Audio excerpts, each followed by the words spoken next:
Hello, welcome to Calls with Your Kinky Bestie. I'm Emma. I am a submissive and mentor for fellow kinksters.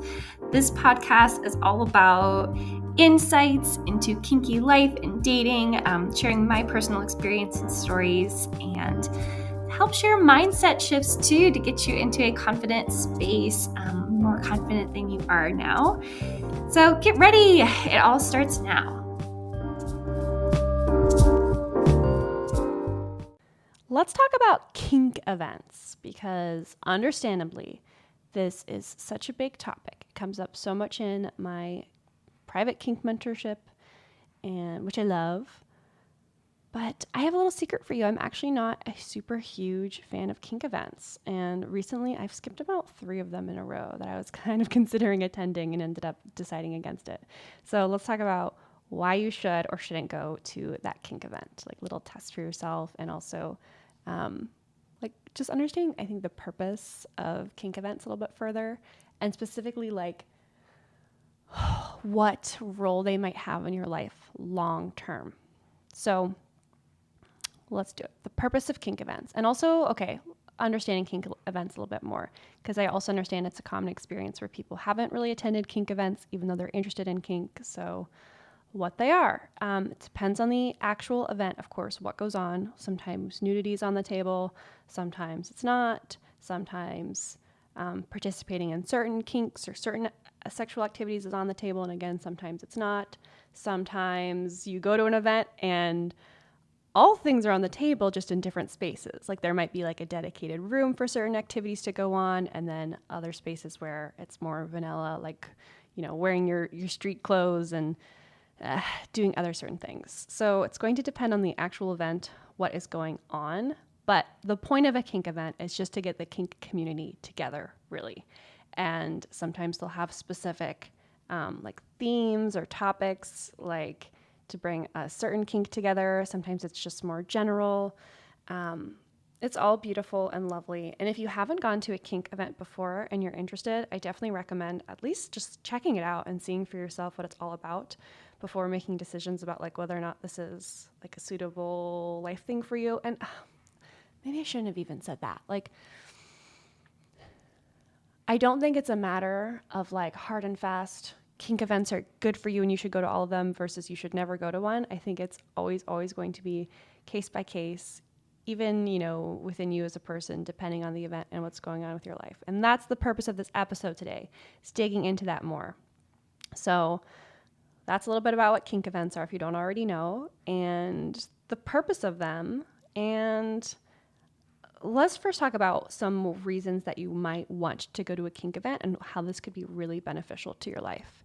So they tend to, obviously, it's going to be more of like a group setting where you have a lot of people with common interests getting together, which is part of the beauty of it and part of like that community piece, right? Like that's just inherent with the nature of being in community and going to community events, is there is going to be large groups there. So there are some people who really value connecting in those larger group settings, or going to larger group settings and finding, a few people and making smaller groups and just experiencing being in this thing, and it feels like more of a submersive experience. And of course, it's going to be, it's almost like stepping into a world where kink shaming doesn't exist. Of course, that's like not always going to be the case for everybody, because, we're still human and we all still have learning to do. And so I'm sure that we've all experienced some sort of kink shaming at a kink event, even though that's not the intention, or maybe there's rules around it. But it's just a different world because suddenly you're in community with people who all get it and are doing similar things to you. Well, doing similar things to you, I mean like doing similar things as you, and also maybe doing things to you if you want, which is fun. So, that might really let you up and be an exciting thing to be around, which is super, super lovely. And for some folks, like this is part of their kink lifestyle, is going to these events quite regularly and building that into their schedule and their life as a thing that they prioritize to be able to connect in these, kink groups at large. Maybe they value educating in these types of settings. And just being in community, which is so beautiful and lovely. So if this sounds like you, oh my God, kink events are going to really scratch that itch for you, right? There are also other situations where maybe someone is super kinky and has a lovely kinky partner, but maybe they have kids at home or like limited privacy or something. So this literally acts as a space where you can go in and do kinky stuff if you don't already have it in your life in one way. So this is like creating that space for people, which is so beautiful. It can also be a super valuable, like fast way to explore new things kind of all at once and kind of, just open your eyes to what's out there without you having to intentionally seek it out.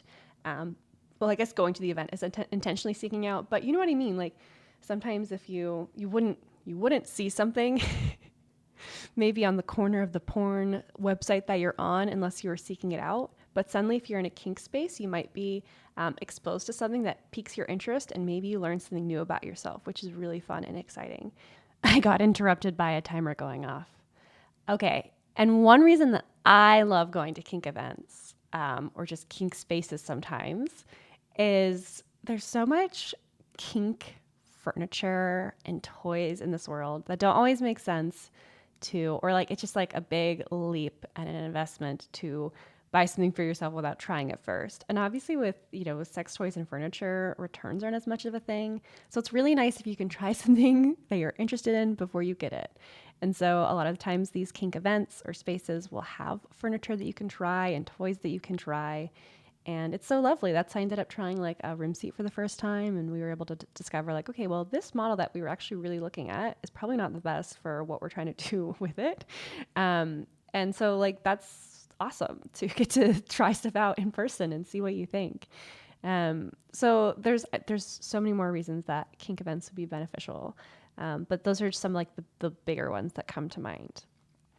But another reason that people will be interested in kink events and why I think everyone should still experience it is that if you are newer in your kink journey, of course, and it's not integrated to your life in the same way, like maybe you're not even new to kink, but you just feel deprived of it because you haven't figured out how to bring it into your day to day yet. It's a great way to go and experience it without having to be the one to create those spaces or settings for yourself, which is so beautiful and lovely. But that's kind of the point that I wanted to dig in more today, and what inspired this episode is that a lot of people live in that cycle of in their day-to-day, they feel dissatisfied. Their kinks aren't like, they're not getting to experience it. So then going to these events is a way to like scratch that itch. And then I think that's also where, so if you know about the term subdrop, probably if you're here, there's another term called condrop, where like someone coming out of a kink event or convention, might feel some sort of sadness or loss leaving that space whenever they were just experiencing that like level of intensity and going back to kind of reality where it might not be the same way. So if you're in that cycle where you feel dissatisfied and like you're not getting to experience kink in your day to day, oh my God, oh my God, oh my God. First of all, I'm for you because that's the thing I love talking about. But also there are ways for you to get that in your day to day that aren't always going to these big conventions.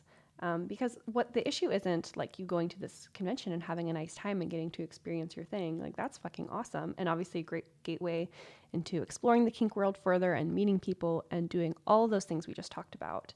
But where I noticed that this has, like it's not super beneficial and doesn't have, like it's kind of like a symptom of something bigger happening is if you're not letting yourself experience kink in your day to day, like you haven't figured out how to do it.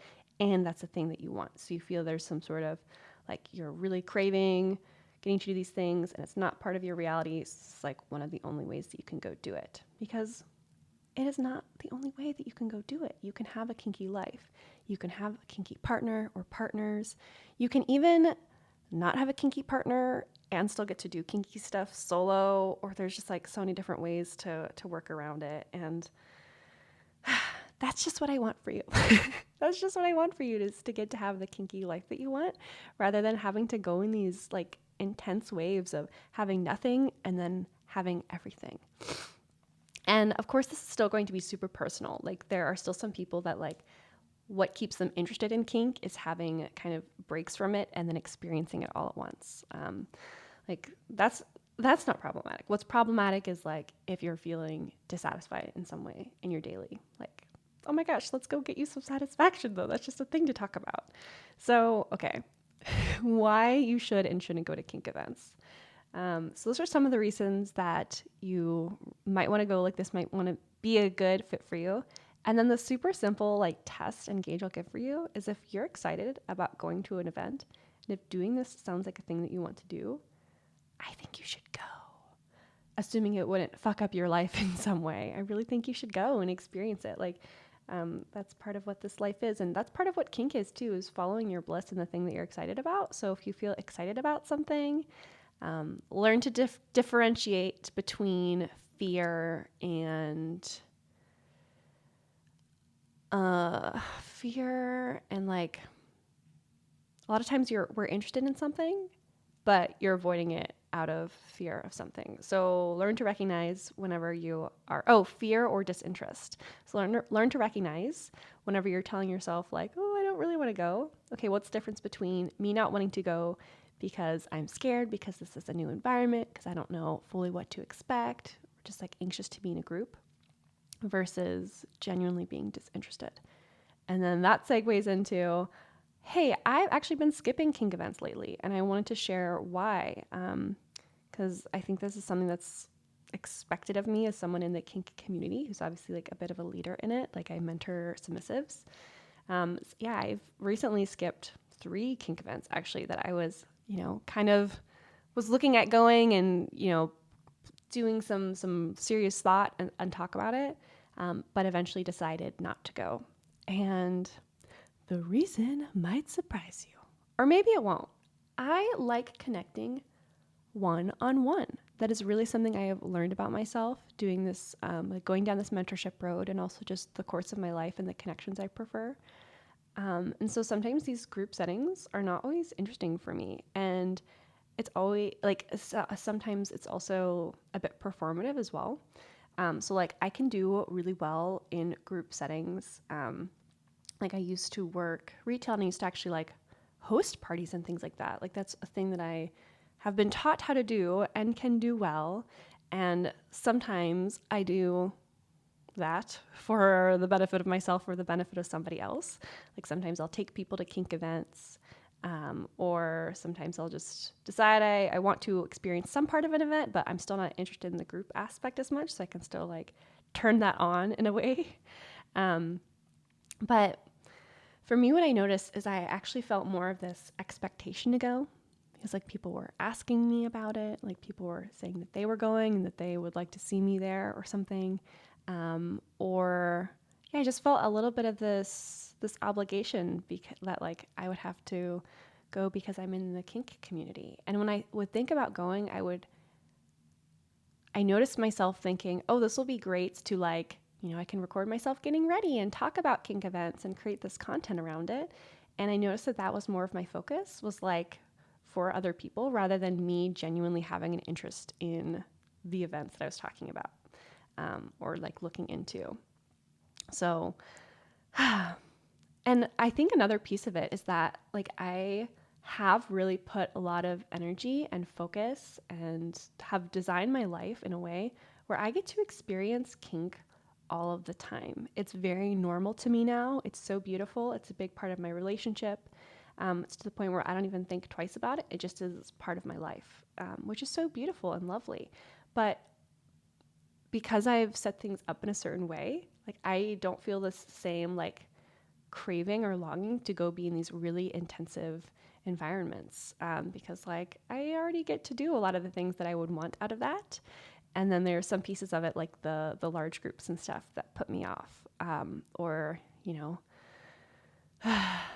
I also feel there's a little bit of an expectation going into those spaces as a mentor and a leader that like I wouldn't get to experience it in the same way, which I'm at some point there's obviously events I'll want to do in the future because I do like there will still be some other furniture I'll want to try or things I'll want to do, and I do want to bring my partner into these spaces for him to get to experience. But yeah, for these past 3, he wasn't available with his schedule. So that was, I won't lie, that was another piece too of like, oh, it would have been really nice to take my partner and experience that with him.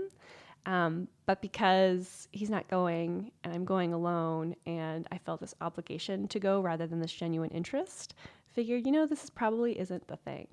And then the other thing being like, a business owner in the kink community is I noticed myself seeing it more of like a networking or a business opportunity, which not to say it's like wrong to go to these events and do that. That's actually awesome. And I like think part of the purpose of them too and why you might want to. But again, for me, I was noticing like, I'm not even really interested in this event at all. And I'm not really like in the greatest energy for it, just like where I am in my like menstrual cycle too.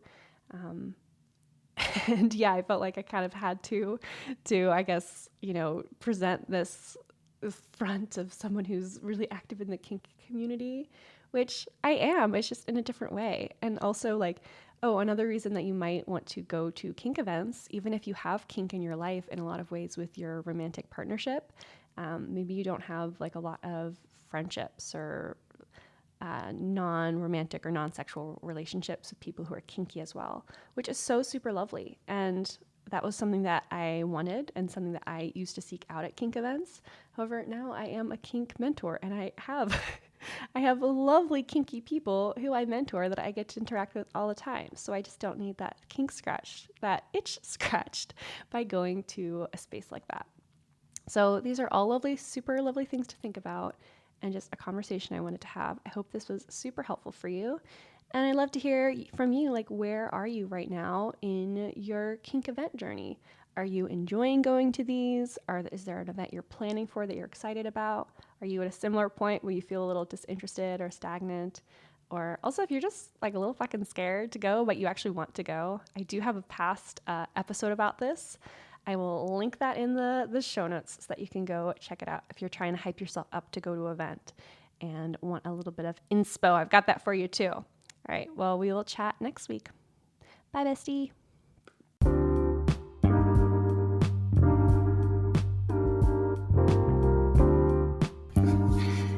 Thank you so much for joining me this episode. You can follow the podcast on the platform where you're listening to get updates with new episodes. You can follow me on social media at Kinky Bestie. I'm on Instagram. You can also check the show notes for any links or resources that I talked about in this episode or just more ways to connect with me. And please share this with your kinky friends who could benefit from this type of content.